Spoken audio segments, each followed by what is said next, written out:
Okay, so we are now recording, and before I start my presentation in earnest, maybe I should make a confession that I'm probably the only non-cartographer and non-GIS specialist in this room.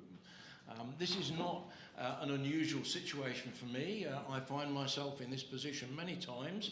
I'm actually the Vice President of the International Society of Digital Medicine, and I don't have any medical background whatsoever. So I'm really not ashamed by that. What my primary interest is in technology and how it affects society. Now, all of you are scientists and specialists in your own field, and one thing I want you to remember is that eventually the work that you do will finish up somehow in here or in here, and it will affect the lives of ordinary people. So now I want you to forget that you are cartographers and GIS specialists, and I want you to remember that you are human beings, okay? We are all human beings, and we all have had a journey that brings us here, and our journey really consists of places that we've been to, where we were born, where we've lived, where we've worked, the people that we've met, the experiences that we've had. Every one of us has had this journey in our lives, and I want to begin just very quickly telling you about my journey. Now, the reason why I'm here is not because I am a specialist in your field. The reason I am here is a combination of people, places and experiences. And had I not met Milan Konechny many years ago, almost 20 years ago, in a castle in Reisenburg in Germany, and he introduced me to his work, and through that I got to know other colleagues, Changlin Wang, and my beautiful friend over there. And these people and the places that we've been to are the reason that I am here. Were it not for these meetings, were it not for the places that we've been to, I would not be here.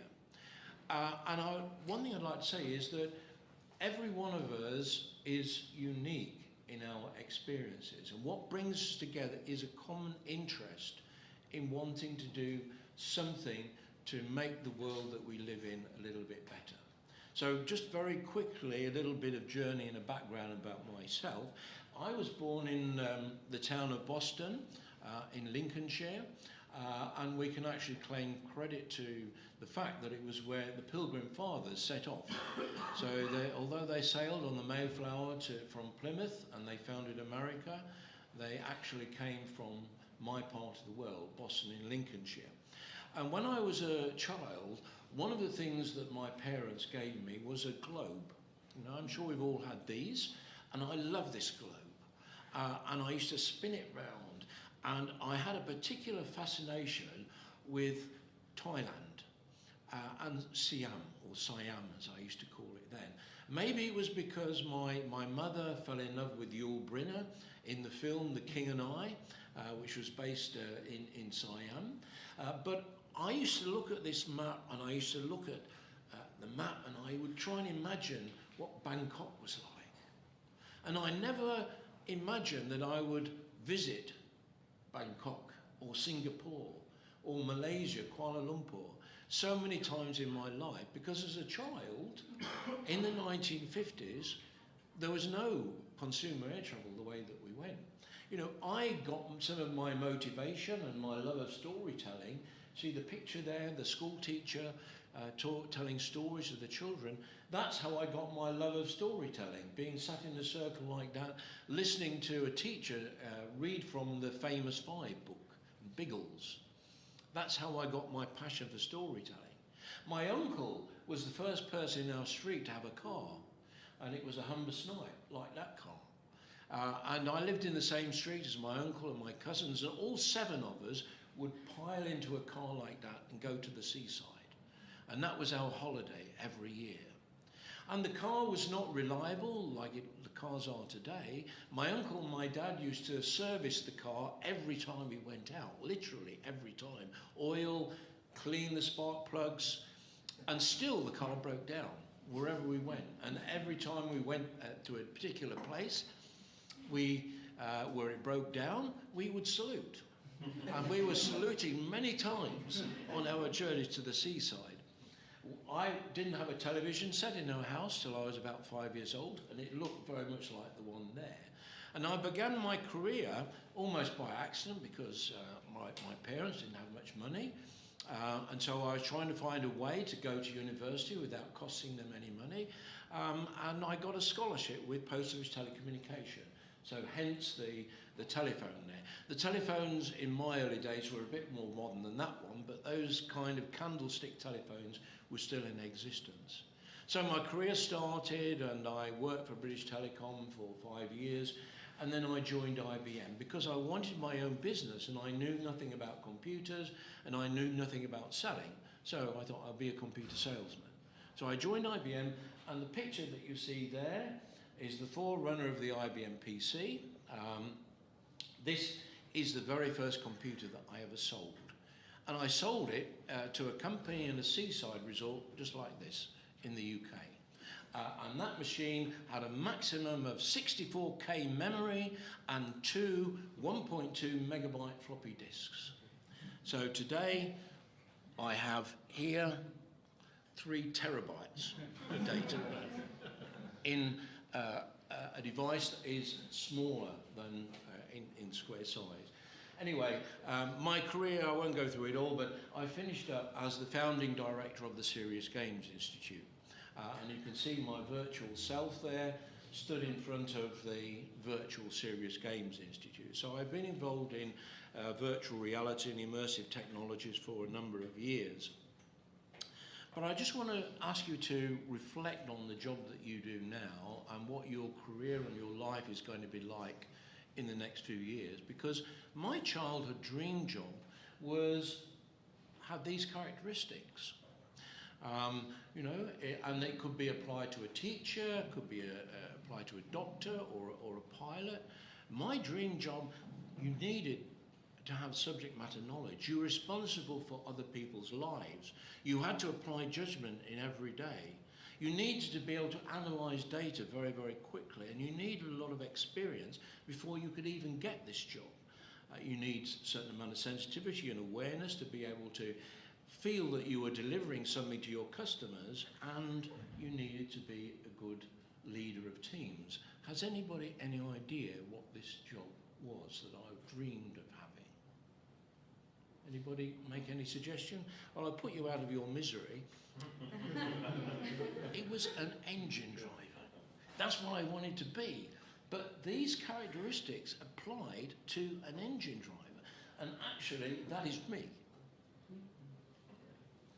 That is me in driving probably one of the most famous steam locomotives in the world, the Flying Scotsman. So I did get the chance to fulfill my dream, but not until I was almost 60 years old. But if you think today, a train driver when I was a young boy would never have imagined that the trains of today would have no drivers at all. The trains on the Docklands Railway are all computer controlled. And so it is with many, many jobs, not just manual labour jobs, but jobs that are done by professionals using their own human judgment. And more, the technology that we have here and artificial intelligence, all the things that we are dealing with are going to have an impact on your job. So my experiences led me to write a book. I don't really want to sell this book to you, but the reason why it's not a religious book, but the reason why it's called Gadgets to God is because it represents the transition over my lifetime from when human beings use their skill and intelligence to get the best out of machines, gadgets, to today when machines are using their skill and intelligence to get the best from human beings. And if you look at the attributes of the technology today, big data, cloud computing, machine learning, all of these things, if you think about them in a very detached, dispassionate way, these are almost exactly the same characteristics that you would apply to your deity, to a god. And we spend more time communing with our God than I spent communing with my God as a child when I sat at the end of the bed and said my prayers. So these are some of the challenges that we all face. You know, all of us as citizens face issues to do with the aging society, challenges due to artificial intelligence and robotics, lifestyle-related medical conditions, and Temenuska very kindly pointed to the fact that I was a bit bigger now than the last time that she saw me, right? But that's how I got involved in digital medicine. You know, I wear sensors on both wrists, and I measure my physical activity, and I use that for my personal health management. And when I first started, which is why she made the comment, as I used this combination of technology and gamification, game psychology, to try and manage my own weight and health better, and I lost 21 kilos in 3 months. So I was a shadow of my former self. So anyway, I still walk 5 miles every day, and I've only missed probably 6 or 7 days in the last 5 years. So I found a more balanced way, and I blame my partner Jackie for my increase in weight. We both put on weight together. We like eating, we like enjoying our lives. So I just tell you about the case study that I refer to in my paper. Has anybody any idea of who these two gentlemen are? Because they really played a big influence in my life, and particularly in the area of culture and heritage and the importance of place and empowering technologies. Well, the older gentleman, is Thomas Cook. Thomas Cook is really the father of the travel industry that we know today. And just by coincidence, I was living in the town of Market Harborough in the Midlands, and my hobby is acting, and I found myself in a musical called Follow the Man from Cook's about the life of Thomas Cook. And I discovered that when he was living in my town in the 1840s, he became involved in the temperance movement. The temperance movement is trying to stop people drinking alcohol. And he did this because he was attacked by a man wielding a thigh bone of a horse, and he was injured. And that gave him his passion. And so he used to walk miles to these temperance meetings. And he was walking to a temperance meeting one day in Leicester, 15 miles away, and he stopped for a rest, and he had a blinding vision. How can I harness the power of communications technology to improve the lives of ordinary people and persuade them not to drink? And so this was in the very early days of the railways. Railways were springing up all over the place.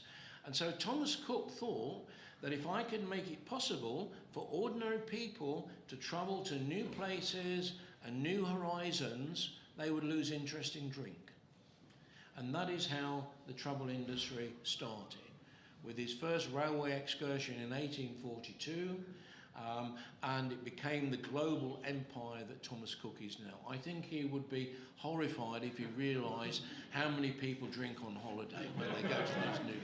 But it was his inspiration that led me to make the connection between the railways and the internet as a medium to take you to new worlds and new places. And this is where the second gentleman came in. I was running a small high-tech business in a little rural village near Market Harborough, and I'd managed to secure £250,000 of funding for a project called Community Commerce and Knowledge Network. And it was about how you use technology to encourage knowledge sharing and trading within a geographical community. So I received all this money, and it was partly because of my own experience of building a business, small business, in a community and finding that I could do business all over the world, but people in my own town had to go to big cities to do what we could do on the doorstep. That's how I started, and I wanted to develop web business. So when the government had this scheme, this challenge for multimedia and the internet, I put in this bid called Community Commerce and Knowledge Network. We got the funding, and the first thing I did was to try and find community champions, people working in my own town and my own area who were using multimedia and the internet, and this is where this man came in. I did a search on the web, and I found a website called Big Fern, and to my horror, I discovered somebody had already done 50% of what we'd got the money to do, and what was worst, that this person who developed the website were better at designing websites than we were. So I had a competitor I knew nothing about, and potentially he could take business from me. Anyway, I thought, well, the world is big enough for both of us, so I sent an email to the webmaster and said, I've got some money, I'm looking for partners, will you come and see me? This man came through the door. He's called Frank Bingley, and as he walked through the door, I said, I know your face from somewhere, how do I know you? And he said, well, of course you know me, I'm your milkman, right? This was the man who delivers my milk in the morning. And he made the website on a computer he built from spare parts, and he taught himself to write HTML using Notepad because he couldn't afford any sophisticated software. And I thought, this guy is on a different planet. Why is he on my doorstep? And I discovered through this project, and many, many times since, that there are millions and millions of ordinary people in every community doing extraordinary things because they are empowered by technology. So I would like you to think, when it comes to cartography and GIS, that I am like your milkman. You know, I'm equivalent standing in cartography and GIS to a milkman. I don't have that background, but I love technology and I have a passion, and I want to find ways of using that technology to do extraordinary things. So when I was the founding director of the Serious Games Institute, this was one of the projects. This is now about 10 years old at least. A small company in Birmingham called Daden used a virtual world environment to bring in environmental data and represent it in a virtual control room with screens around the outside which could display all kinds of other data. So you imagine that it's just like a war room or a control room. And the good thing about it was, you see my character there, Hobson Hoggard, in the room. You could bring scientists from all over the world into this virtual space so they could look at information in this way.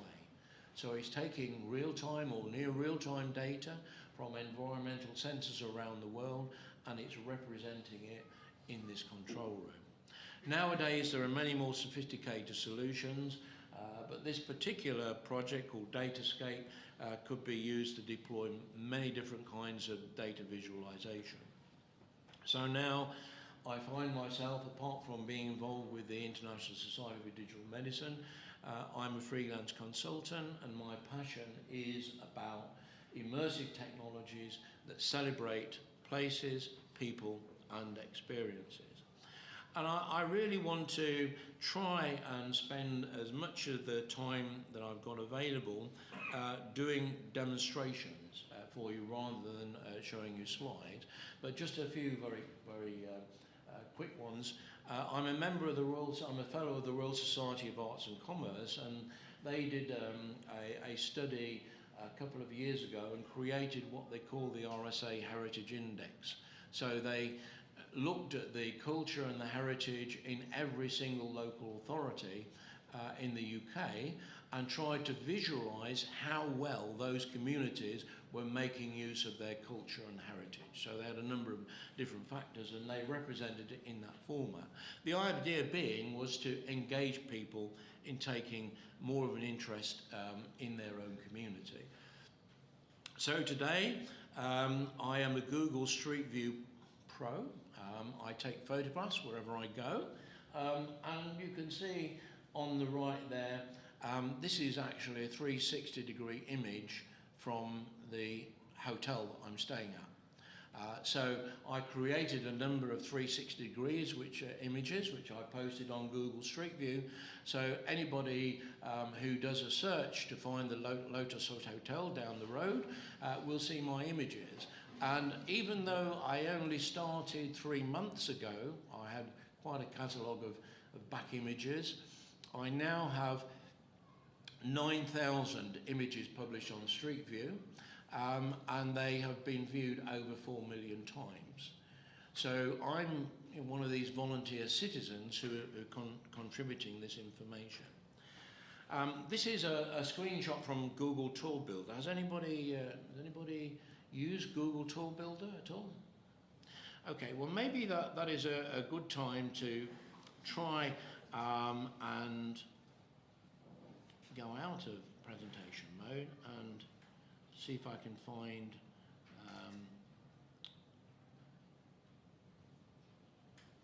Google Street View. Oh, I know.